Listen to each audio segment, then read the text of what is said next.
ఇట్లా కొన్ని. మీరు మల్కాజ్గిరి ఎంపీ అయిన తర్వాత ఏం చేస్తారు? ఏ విధమైన కృషి చేద్దాం ఒక ప్లాన్ ఉంది?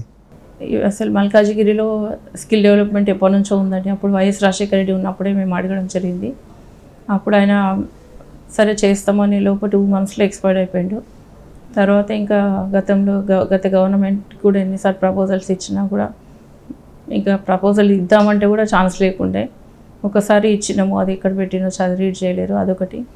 ఇంకా పర్సనల్గా వెళ్ళి ఇద్దామంటే కూడా ఛాన్స్ రాలేదు. ఇంకా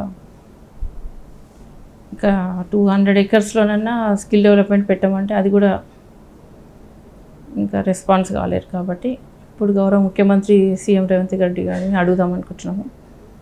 ఇంకా 500 acresలో అడుగుదాం అనుకుంటాం. హైదరాబాద్లో అసలు స్కిల్ డెవలప్మెంటే లేదు. హైదరాబాద్, మల్కాజ్గిరి, రంగారెడ్డి, చేవెళ్ళ పార్లమెంటేరియన్ కూడా సగం హైదరాబాద్లో ఉంది. కాబట్టి దానికి 3 పార్లమెంటేరియన్కి యూజ్ అవుతాయి కాబట్టి ఉండాలి కంపల్సరీ. అంటే స్కిల్ డెవలప్మెంట్ ద్వారా యువతలో నైపుణ్యాన్ని అభివృద్ధి చేస్తానంటారు. ఎంప్లాయ్మెంట్ వస్తుంది. మహిళలకి కూడా ట్రైనింగ్ సెంటర్స్ అవి పెట్టుకోవడానికి అవకాశం ఉంటుంది, అక్కడ ట్రైనింగ్ అయ్యి. అది ఒక పంద. ఇప్పుడు ఇంత నియోజకవర్గాన్ని అంటే దేశంలో అతి పెద్దదండి. దేశంలో ఇంతకంటే పెద్ద నియోజకవర్గం లేదు. లోక్సభ నియోజకవర్గం ఇంత పెద్ద నియోజకవర్గం తిరగడానికి మీకు ఎన్ని రోజులు పడుతుంది? ఎన్ని రోజులు పడితే అన్ని రోజులు చేసి తిరుగుతూనే ఉంటాం. ఎలక్షన్ వచ్చేస్తుంది కదా, ఎలక్షన్ వచ్చేస్తుంది ఇప్పుడు అంటున్నా. ఇప్పుడు తిరుగుతున్నామండి. ఇక నిన్నటి నుంచి రేపటి నుంచి ఫుల్ డే పెట్టేసుకుంటున్నాము. ఈరోజు 2 రోజుల నుంచి ఇంకా నేను ప్రోగ్రామ్స్ అన్ని అరేంజ్ చేసినాక ఆ రోజు తిరుగుతున్నాం నైట్ వరకు. రోజు ఎన్ని గంటలు స్పెండ్ చేస్తారు? రోజు 18 hours. మరి ఫ్యామిలీ ఇంకేముంటుందండి, పెద్ద అయిపోయింది, పాప పెళ్ళి అయిపోయింది, బాబు కూడా పాలిటిక్స్కి ఇంకా నాతో వస్తుండ్రు. మీతో వస్తారు. వారసుడు తయారయ్యాడు. ఇక అందరూ అడుగుతున్నారు కదా, నెక్స్ట్ జనరేషన్కి ఎవరో ఒక లీడర్ కావాలి కదా అని దారిలో ఉంచారు. అంటే ఈజ్ ట్రైన్ అవుతున్నారు. అది బాగానే ఉంది. అంటే ఇప్పుడు మీతో పాటు కొంతమంది, మీరు బీఆర్ఎస్లో ఉన్నప్పుడు బీఆర్ఎస్ నాయకులు ఉంటారు, ఇప్పుడు కాంగ్రెస్లోకి వచ్చిన వాళ్ళు కాంగ్రెస్ నుంచి కొంతమంది జాయిన్ అయి ఉంటారు.